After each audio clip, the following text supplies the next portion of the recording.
The studio lights beamed down as Meghan Markle entered the set of Real Time with Bill Maher, greeted by polite applause from the audience. Dressed in an elegant yet understated black outfit, she smiled graciously and shook hands with the host. But there was a visible edge of tension in the air. Bill Maher, never one to tiptoe around controversy, wasted no time before diving into the subject of Meghan's public image. "So, Meghan," he said, leaning forward with his signature smirk, "how does it feel to be the most polarizing royal exile since, well, ever?" The audience chuckled, but Meghan's expression tightened slightly. She replied that she didn't consider herself an exile, but rather someone who made a difficult decision for the sake of mental health and family. Bill nodded, but then pressed, "You've talked a lot about privacy, yet you and Harry have done interviews, documentaries, and even a podcast? Isn't that a bit of a contradiction?" The question hung in the air like a live wire. Meghan responded coolly, explaining that choosing to speak on her own terms is different from being constantly pursued and misrepresented by the tabloid press. She emphasized the importance of controlling her own narrative, especially as a woman of color in the public eye. Bill raised an eyebrow. "But isn't every public figure misrepresented sometimes? You're not exactly the first celebrity to deal with headlines." Meghan's tone sharpened. "I'm not talking about celebrity gossip. I'm talking about systematic attacks, racism, and a constant attempt to discredit my voice." The studio fell uncomfortably silent. Bill, undeterred, asked, "But don't you think calling the royal family racist without naming names was a bit incendiary?" Meghan looked visibly frustrated. "What's incendiary is asking a woman who's been through trauma to relive it for your show," she snapped. The tension in the room was no longer subtle. The friendly tone was fading fast, and both sides were beginning to dig in. Bill leaned back as if amused by her indignation. "Come on, Meghan. You've done Oprah, The Cut, Variety, Spotify, Netflix. Is this really about trauma, or is it about branding?" That remark clearly struck a nerve. Meghan's eyes narrowed. "It's easy for someone in your position to reduce people's lived experiences to a punchline," she retorted. "But my story isn't a marketing campaign. It's a fight to be seen and heard with dignity." The audience let out a small, supportive cheer, but Bill waved them off. "Look, I'm not saying you haven't gone through anything," he replied, "but a lot of folks think you've turned victimhood into a business model."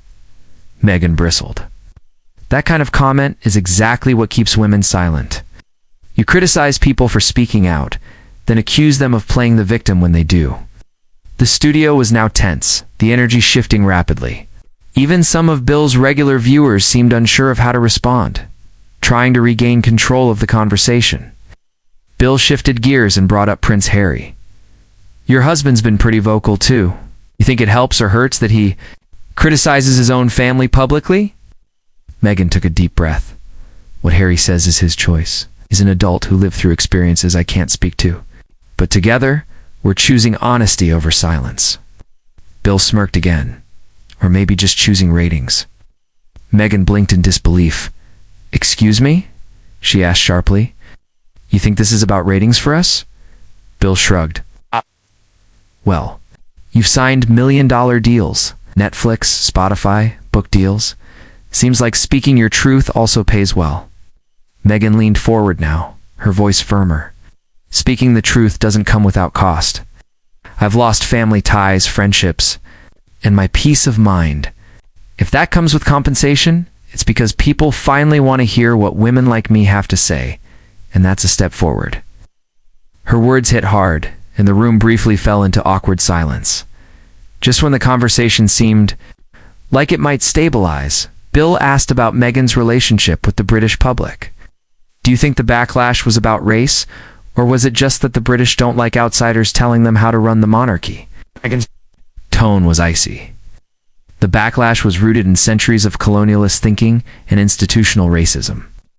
"You can dress it up however you want, but if I had looked different, I would have been treated differently." Bill raised his hands defensively. "I'm not denying racism exists," he said. "But some people think you use that as a shield from legitimate criticism." Meghan shook her head. "That's the problem. Anytime a woman of color speaks about her experiences, people say she's playing the race card. It's lazy, and it's dangerous. The temperature in the studio dropped. Meghan's voice was calm, but biting. Bill nodded slowly. Okay, but do you think constantly framing yourself as a victim might be tiring for your audience? That was the final straw. Meghan stared at Bill for a long moment before standing up. You know what's tiring? Constantly defending your humanity, she said. You invite me here under the pretense of an honest conversation, then reduce my life to a PR stunt. Wow. I don't need to sit here and be ridiculed for trying to protect my family. Bill tried to lighten the mood. Come on, don't go full royal exit on me, he joked. But Meghan didn't smile. No, Bill, I came here in good faith. But clearly this platform isn't meant for voices like mine, unless they're agreeable. And apologetic. I'm neither. With that, she turned and walked off stage, leaving Bill momentarily speechless. The audience was stunned. Some clapped, others looked around awkwardly. The camera cut away and producers rushed to handle the unexpected walkout. Bill sipped his water, muttering, well.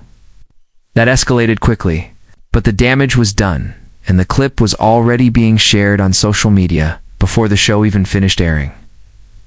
Within minutes, #MeghanVesmar began trending across platforms. Supporters of Meghan rallied behind her, praising her composure and strength in the face of what they saw as a condescending and dismissive interview. She handled herself with more dignity than I ever could, read one viral tweet. Others called for boycotts of Maher's show, accusing him of perpetuating harmful narratives under the guise of skepticism. However, Maher's fans defended the exchange, arguing that tough questions should be expected when you enter the public arena. The divide was stark and passionate. Celebrities began weighing in, some defending Meghan, others saying she was too sensitive. It became clear that this wasn't just about a single interview. It was a cultural moment symbolizing a broader conversation about media, race, gender, and power. Late-night hosts, podcasts, and news segments all chimed in, replaying clips and analyzing the tone, language, and fallout. It was no longer a disagreement. It had become a national debate.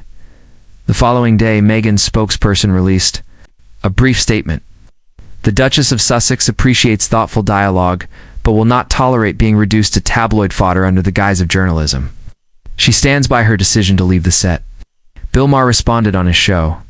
That night, opening with a segment titled When Royals Can't Take the Heat, he doubled down on his questions, saying, if you want the perks of celebrity, you should be able to answer questions without storming off. But the tone wasn't universally applauded. Critics accused him of gaslighting and minimizing real concerns. Major outlets published think pieces titled things like Bill Maher and the Meghan Markle problem, and why women still walk off when they aren't heard. Meanwhile, Meghan stayed quiet, refusing further interviews. Her silence, ironically, spoke louder than any statement could have. The media frenzy showed no signs of stopping, as both sides held firm in their interpretations of what had gone down. Producers at HBO reportedly received thousands of emails, some praising Maher for his bravery, others condemning the network for allowing what they called a hostile ambush. Internal meetings followed, with staff divided over whether the segment had crossed a line. While no official apology came from the show, Maher's next guest brought up the incident, and Bill seemed more subdued than usual. Meanwhile, Meghan focused on her upcoming foundation initiatives, using the moment to highlight the need for safer public discourse. Her allies in media began spotlighting examples of women, particularly women of color, being interrupted, talked over, or dismissed on air. Panel discussions sprang up on shows like The View and The Talk, with commentators debating whether Maher had simply asked difficult questions or crossed into disrespect. Some even suggested that moments like these are why fewer high-profile women agree to live interviews anymore. Trust in fair platforms had eroded, and this controversy only widened that divide. As the weeks passed, the intensity of the headlines gradually faded, but the impact lingered. The clash between Meghan Markle and Bill Maher became a textbook case of how quickly interviews can spiral in today's media climate. For Meghan, it reinforced her image as someone willing to walk away from disrespect, no matter the platform. For Maher, It was a reminder that provocative humor can backfire in an age where accountability is demanded. Industry insiders whispered about behind-the-scenes changes at HBO and Meghan's team reportedly becoming even more selective with future appearances. Yet through all the noise, one truth became clear. Audiences are paying closer attention, not just to what is said, but how it's said. In the end, the debate was never really about Meghan or Bill, but about what we expect from our conversations, our platforms, and the people brave enough to sit in the hot seat. And this time, Meghan chose to stand.